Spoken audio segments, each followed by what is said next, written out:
Hey guys, how's it going? Welcome back, J-Rates, and welcome to another Raid Shadow Legends video. In today's video, it's going to be a follow-up to my overall Faction Wars guide series. And in the last video, we kind of walked through my entire roster.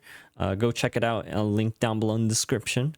And in today's video, I want to shift to the next topic, and that's really how you want to think about gearing up your champions in order to set them up for success. And I think this is a super crucial part of Faction Wars Hard because there is so many conditions that rely on making sure your champions have the right combination of skills and gear sets in order to complete a lot of the 3-star faction or the 3-star, you know what I mean, the 3-star stages, right? And I want to break this down into a few different sections: how to gear your nukers, how to gear your support champions, and then overall just thinking about what sort of gear sets having a preset is going to be super helpful, and making sure that your Faction Wars Hard experience is as smooth as possible. So without further ado, I want to talk about nukers. And I think this is a really cool sort of section because there is a really common theme about how you want to think about what nukers you want to build out in your roster. I'm assuming a lot of you guys, depending on where you are in your Faction Wars Hard journeys, are still in a stage where you're thinking about, is it worth to build out this champion for each faction? And I'm going to give to you a step-by-step on how you can think about nukers and what they can bring to the table. So starting off in nukers, I think there's a few pretty clear distinctions of what nukers are going to be strong in Faction Wars Hard. The first one is just going to be straight up, do they have the ability to ignore defense? One of the big things about Faction Wars Hard that makes it, well, hard, is that the opponents in the waves and the bosses have very high stats in terms of both defense and HP. Of course, having someone with a drop defense debuff is going to be super helpful, but any sort of nuker that has built-in ignore defense is going to be very valuable because they can hit very hard. So a classic example of this is someone like loadouts, right? Very classic sort of nuker that has a straight up A3 that ignores 60% of your target's defense. Back on top of that with either like a merciless set or a lethal set, and on top of that maybe just a relic or a crowd or a helm smasher, you're going to be hitting that 100% ignore targets defense very easily. And that's a very good way of making sure that you have sufficient damage to clear the stages as well as getting through the boss, because damage is a really big sort of limiter in making sure you do get the 3-star clears on the boss stages, because those are of course time gated. So of course, anything that you come up, any champion that you think is really good in the arena is probably going to be pretty good in Faction Wars Hard, even though Rhodos is just a single target nuker. Because of how hard he hits and his ability to ignore defense, he becomes a very prime suspect of someone who is really good in Faction Wars Hard. In a similar vein, I have Sanguine Maria as well. She has this very great ability in order to ignore 99% of the target's defense, and you can just begin to see a common theme here. Now, even if a nuker isn't having built-in ignore defense, the other thing to kind of look out for is if you have a 6-star soul for them. So a 6-star soul, especially in Faction Wars Hard, just really elevates a nuker from someone who might sit in the vault and not see play in any other content, all the way up to being one of your main go-tos for Faction Wars Hard. Trunda is a little bit of an in-between, only on the second hit. Trunda's a little bit of in between because yes, she is, she does have ignore defense, which again is really good, but she's not really that great in arena, right? But I do have a 6-star soul for her, although for Faction Wars Hard, you'd specifically want Crushing Rend. That is really going to come in to help you really get through, because once you start stacking ignore defense, it doesn't even matter what champion you're kind of using. If you have a 6-star Crushing Rend that has decent multipliers, you're going to be able to use that throughout all of Faction Wars Hard. And that's not even limited to legendaries as well. Of course, the better rarity of champion you have, the more damage they're going to deal. But I do have a few 6-star champions that are epics that I have been able to use. Of course, Fenax is an easy one that comes to mind. Everybody knows how hard he hits, but having a 6-star Crushing Rend is going to really take him to the next level. So I use Fenax, for example, in my Sacred Orders faction. I also have it's hard to tell how these champions are sorted nowadays, but I also have Seer, for example, right? 6-star Crushing Rend, super helpful in dealing a lot of damage, and she has a great AoE on top of that. Another champion that I use is Infernal Baroness, if I can find her. It's always I know I have her +4, but maybe she's not level 60. Where is she? There we go. Yes, Infernal Baroness, another target in the demon spawns that I use. She hits very, very hard with, again, 6-star Crushing Rend. Another champion that I like to call out, I think, is there are very good candidates in Sylvan Watchers, for example. Someone like Ruella is very, very strong and hits really hard as well. So she does a lot of work in making my runs in stage 21 a lot quicker because she really melts the boss. And so that's the first sort of section of damage dealers. That is, I think, the most straightforward. Of course, having the ability to ignore defense, whether that comes in the skills of the champions or just simply having a 6-star soul for that champion, no matter if it's a legendary or an epic, instantly elevates in terms of how valuable it is to your account for Faction Wars Hard. Now, the other side of this is, well, if I don't have champions that, ignore defense and I don't have a very high blessing for these champions, what is the best avenue in order to ensure that I'm dealing a lot of damage? And this is what I think is the second level of Nukers that I think is the most exciting part about Faction Wars Hard in bringing some additional utility to champions who normally wouldn't see it. And this is, for example, somebody like Moto of the Peel. And there's going to be a few specific details about champs like Moto that are going to be quite similar across some of the next champions that I want to share that makes him a really good nuker. The very first thing to point out is that he has an AoE stun. Any champion with an AoE stun is just super helpful, or just any AoE CC, right? Especially on damage dealers, where now you can have additional utility across your team, or you have multiple champions that have the ability to CC AoE, and now you're having a much easier time going through the waves. But what makes having an AoE debuff on a nuker very valuable is two things. One, of course, is enablement of Nature's Wrath. This is probably the best non-6-star blessing for any damage dealer, provided, of course, you have the ability to place debuffs. And so even at 2 stars, this is an additional 6% damage, all the way up to, if you do have 5 stars, up to 15%. So this is easily just a free, 6 to 15% damage on any champion that places debuffs.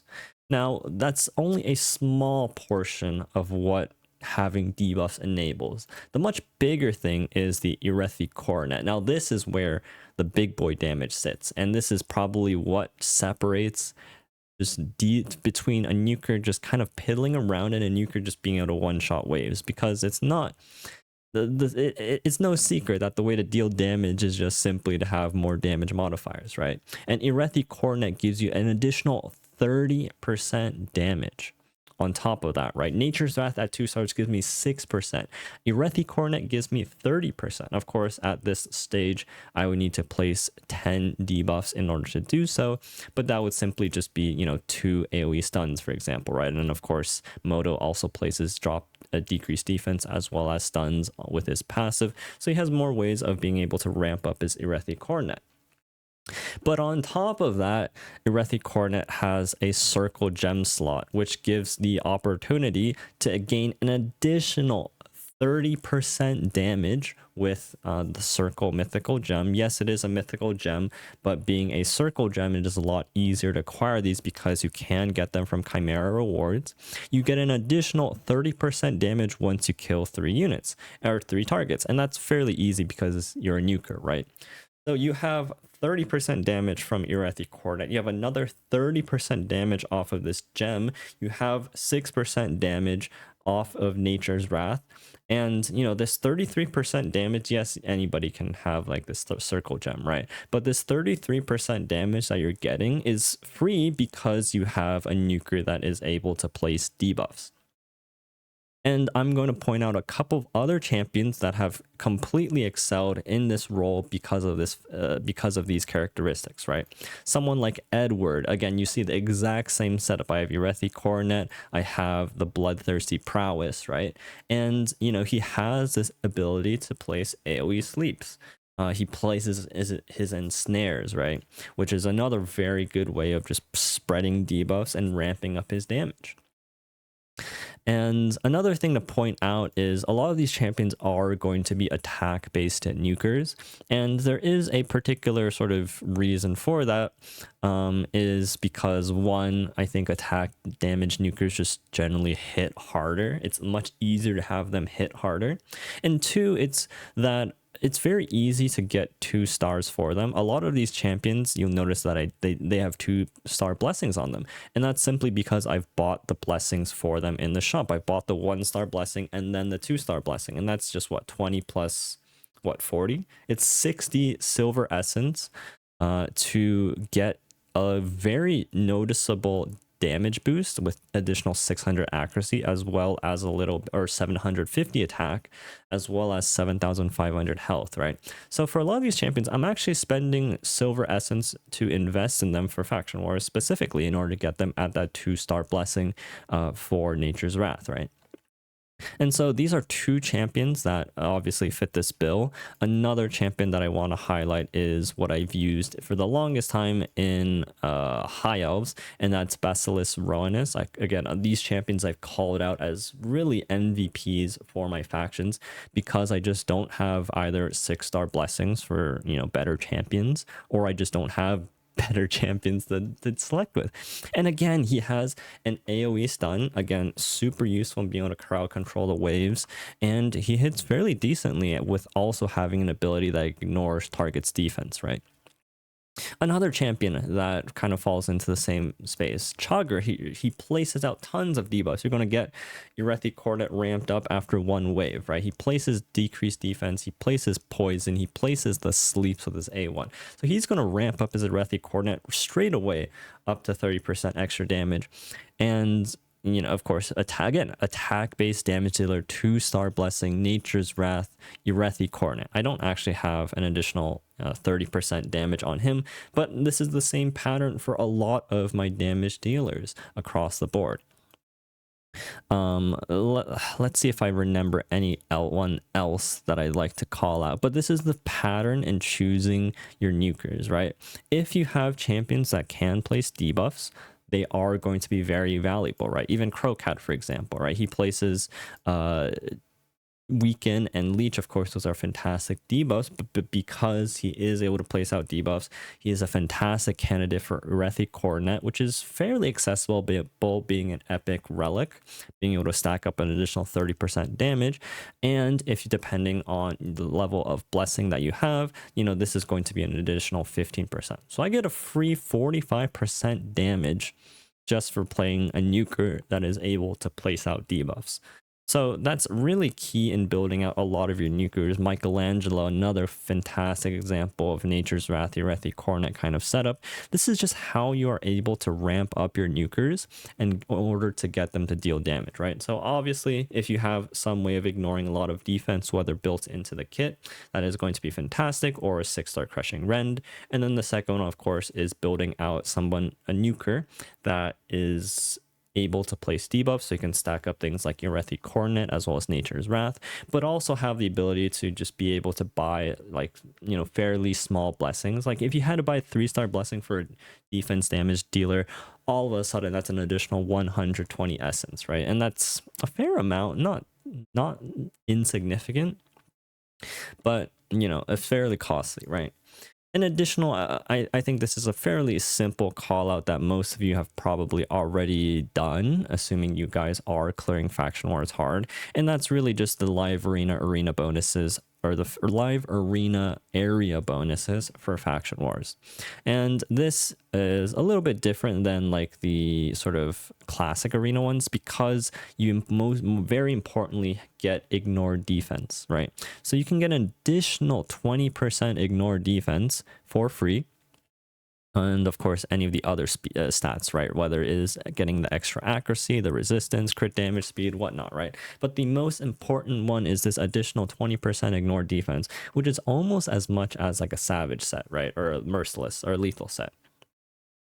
So the additional amount of damage you get for being able to max this out, and this is one of the cheaper like bonuses to max out, right? Like this is not that many medals compared to something like Hydra, for example, right? Hydra is 4 times as expensive to finish than Faction Wars. So of course you have to make sure you are prioritizing your arena bonuses for Faction Wars, especially if you are trying to push hard mode content.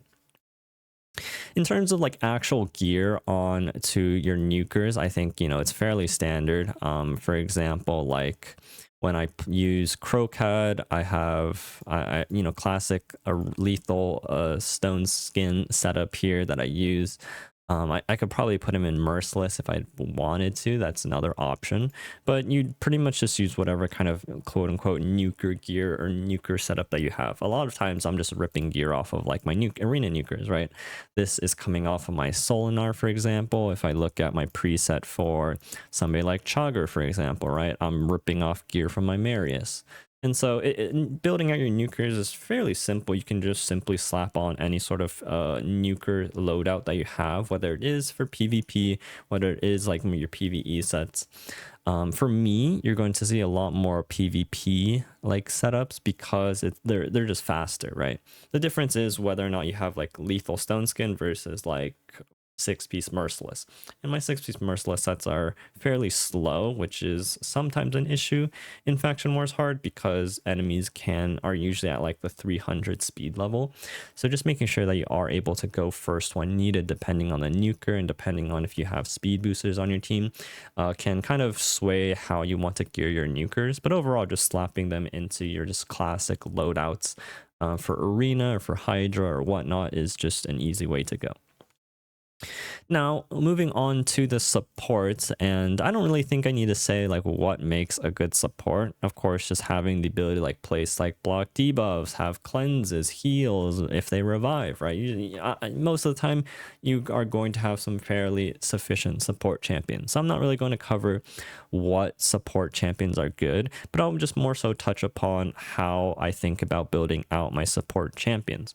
And for the most part, it's fairly straightforward. For revivers, it's pretty much going to be the same boat. So for example, let's take Mighty Uko, for example. When I run him in Faction Wars Hard, I just put him in whatever region set I have, right? This is my region set that I use. I'm missing a ring from somewhere, but this is the region set that I use every time I want to run Faction Wars Hard and I have a support or I have a reviver, right?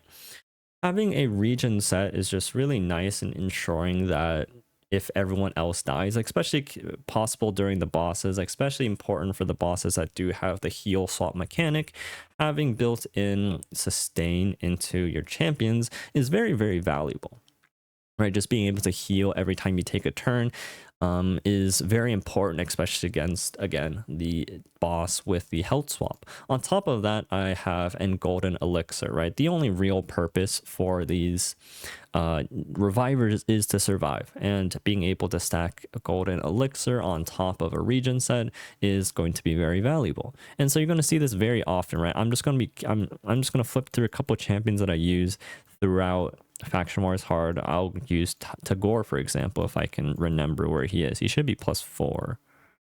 Tagore, where are you? Is he not +4? Or is he, he's just not level 60.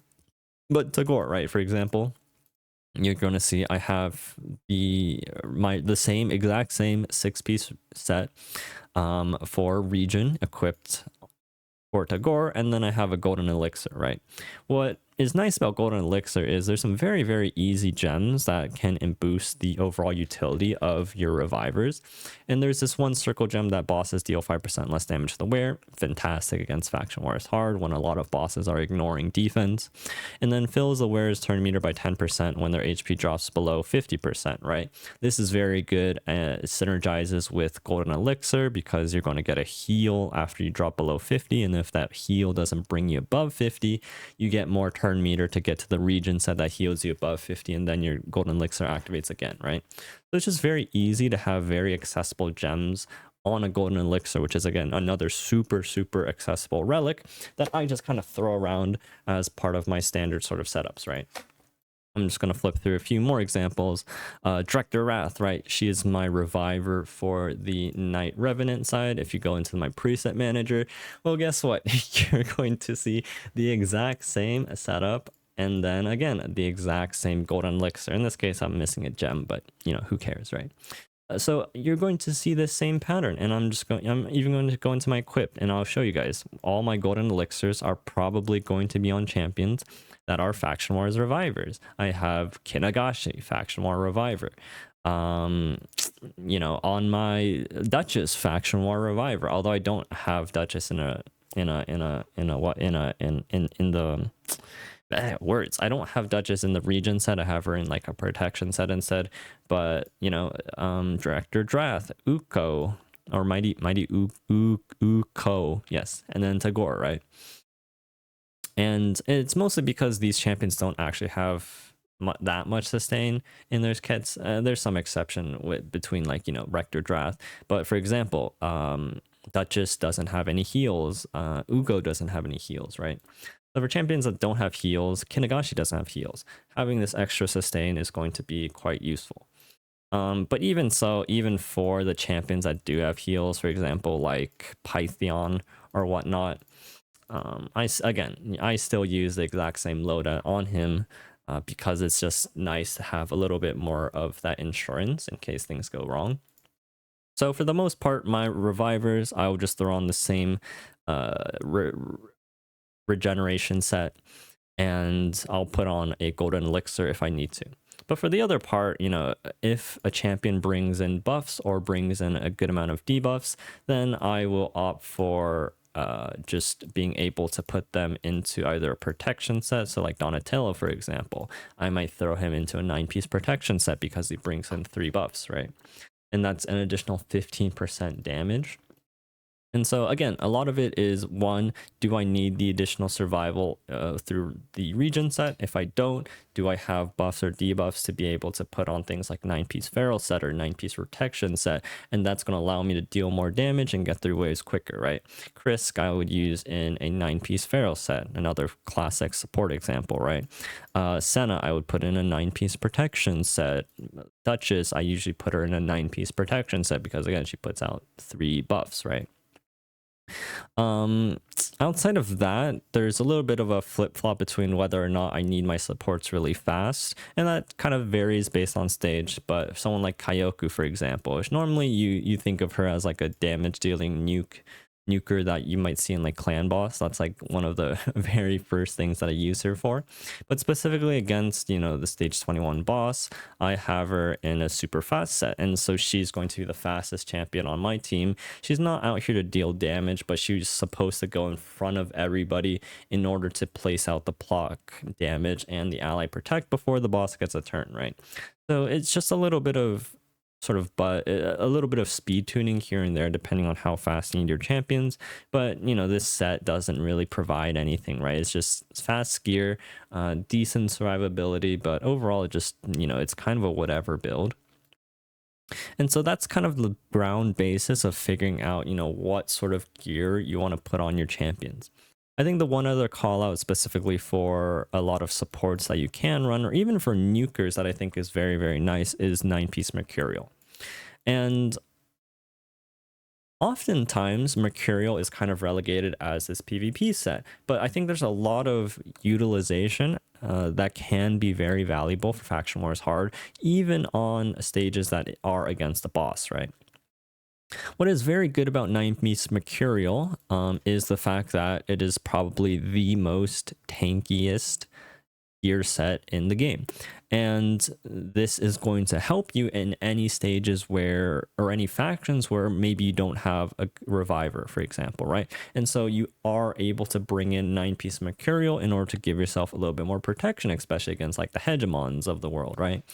So there are ways that you can utilize 9-piece Mercurial in order to gain additional survivability. So, for example, my Dark Elves, and this was before I obtained, of course, the 2 newest revivers with Mavar and Nojua.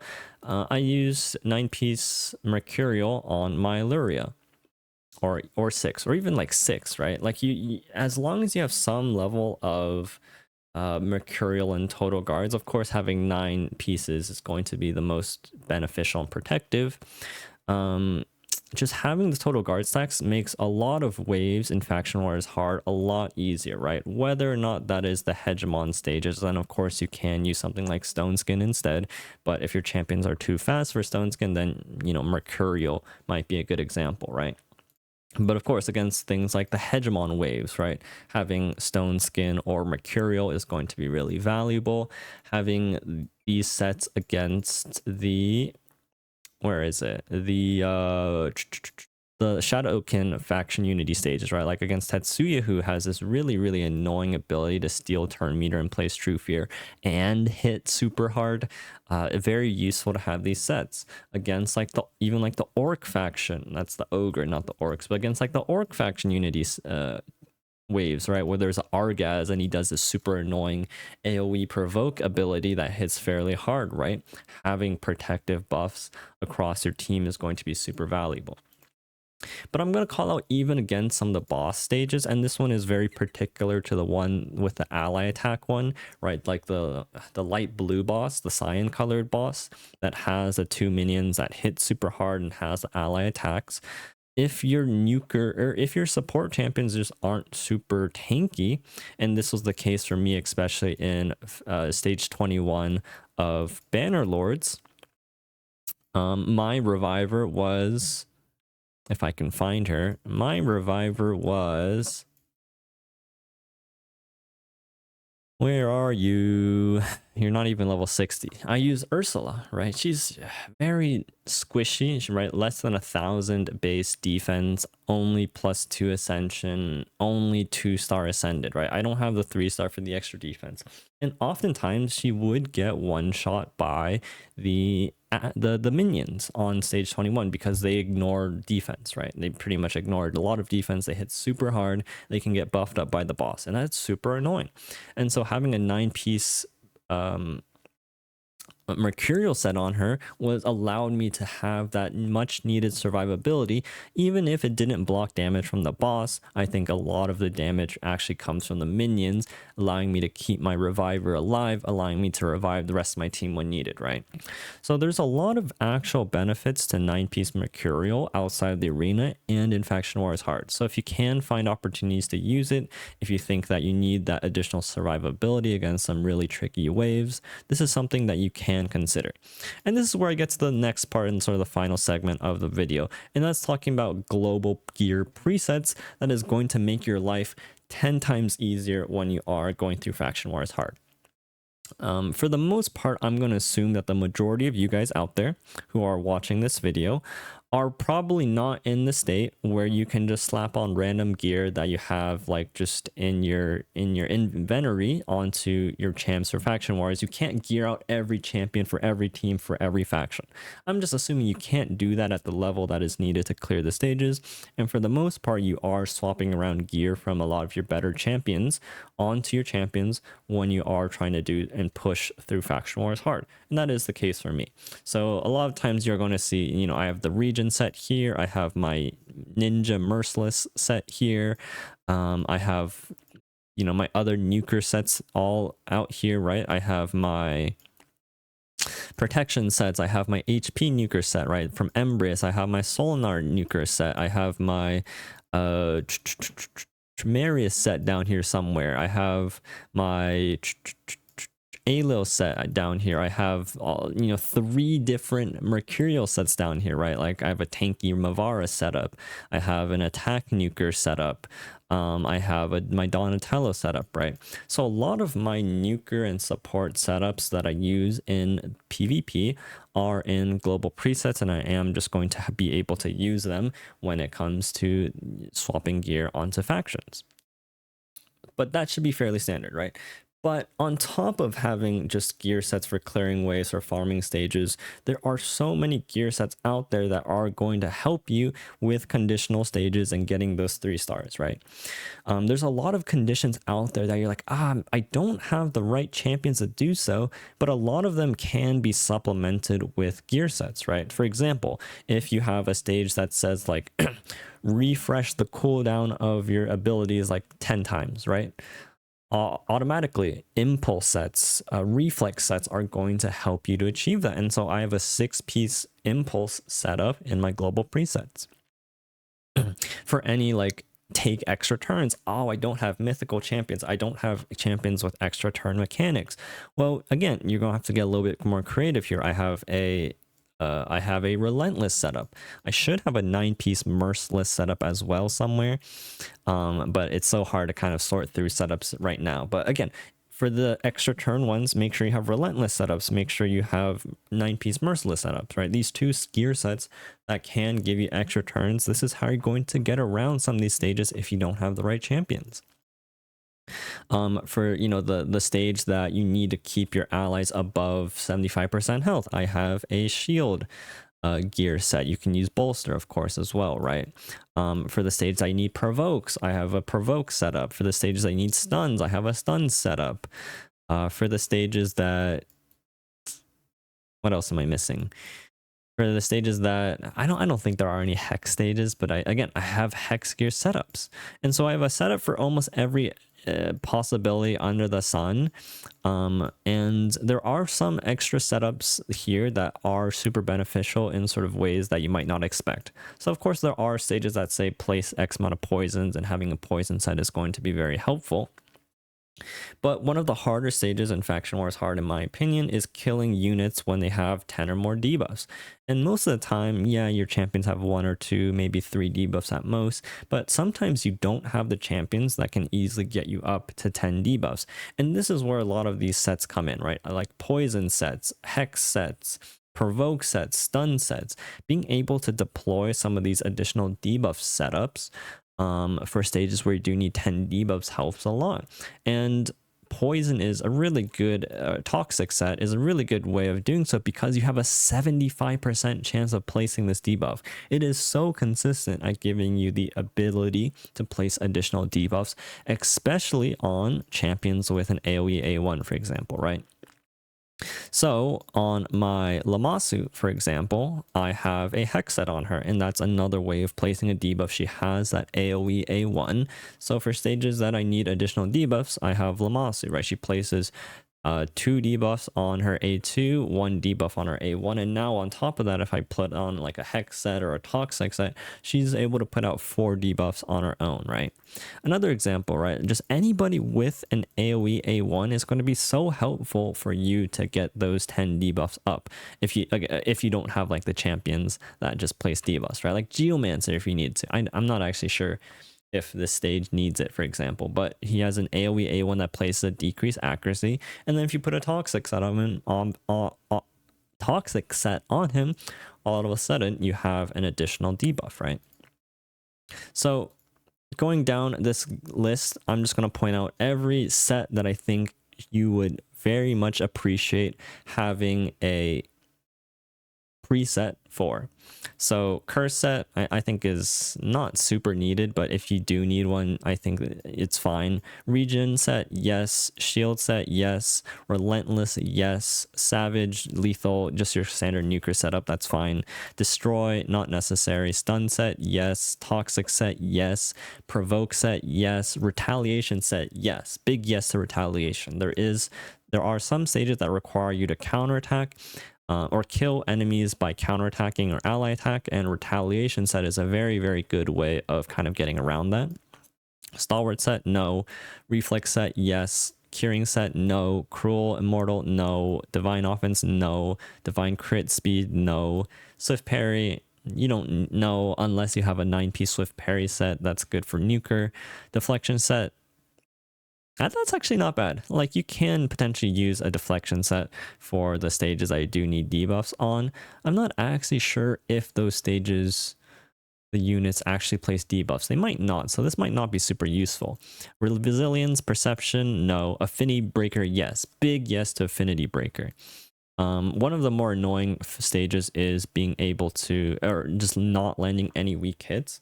And yes, the best way to do these is with a Void Champion, but for a lot of stages, I actually didn't need to do so. I actually used Affinity Breaker and kind of just YOLO'd it, or just ran it so many times that I finally got the run I needed to. Because this has a 50% chance to change a weak hit to a critical hit, right? I don't know what the exact percentage of being able to weak hit is. I think it's like 30% around there. In order, like, you have a 30% chance to weak hit on bad affinity. All of a sudden you cut that in half, and now your consistency is so much higher in being able to clear these stages. I've just used AoE champions. I've ignored, you know, the weak hits, and I've kind of just rolled through the stages. It maybe takes me half an hour of retrying, but overall, having a good affinity breaker set can really make those stages a lot more accessible if you don't have very strong void champions. Fatal Set, no. Frostbite set actually, you know, came in handy for that one dwarf stage because I don't have Hilvi or Tormund, but overall, not really. No. Lethal Set, obviously, again, if you need it for your Nukers, Protection, yes. Stone Skin, yes. But I would just package all these kind of together. Instinct Set, again, if you need it. Bolster Set would be good. Defiant Set, no. Impulse, yes, very good for the refresh sets. Zeal, again, just all these other sets are kind of just, if you think they're going to be good on your Nukers or whatnot, that's totally fine. Feral Set, 9-piece Feral, really nice. And then lastly, Mercurial 9-piece set, also very nice. So there, again, through this list, there are a lot of presets for sets that I think are going to be very valuable and I think serve a good purpose in being able to assist you in Faction Wars Hard. So on top of how to gear your Nukers, how to gear your support champions, just having the right gear sets to swap in and out in order to make sure that you have the ability to have additional gear sets to make sure you can do the conditional stages is going to help you a ton in Faction Wars Hard. But I'm going to wrap up the video here for you guys. Hope you guys learned a little bit something. If you enjoyed, feel free to like and subscribe to YouTube and let me know down below if you guys found this helpful as you guys are thinking about how you are clearing your Faction Wars Hard. Let me know if there is something specific that you guys want to know about how to deal with certain stages and whatnot. But in the future, I think that the direction I want to go, at least with Faction Wars Hard, is maybe it'd be good to show how I cleared every stage. That obviously takes a lot of effort and time. So I'm gonna have to think about how I want to approach that. And of course, you know, there's only 2 factions open a day. So look out for that. But if you guys have any suggestions on what you guys would like to see for Faction Wars Hard, or just anything in particular, let me know down below in the comments. But appreciate you guys so much. Hope you guys have a good one, and I'll catch you guys in the next one. Peace out, guys, and take care.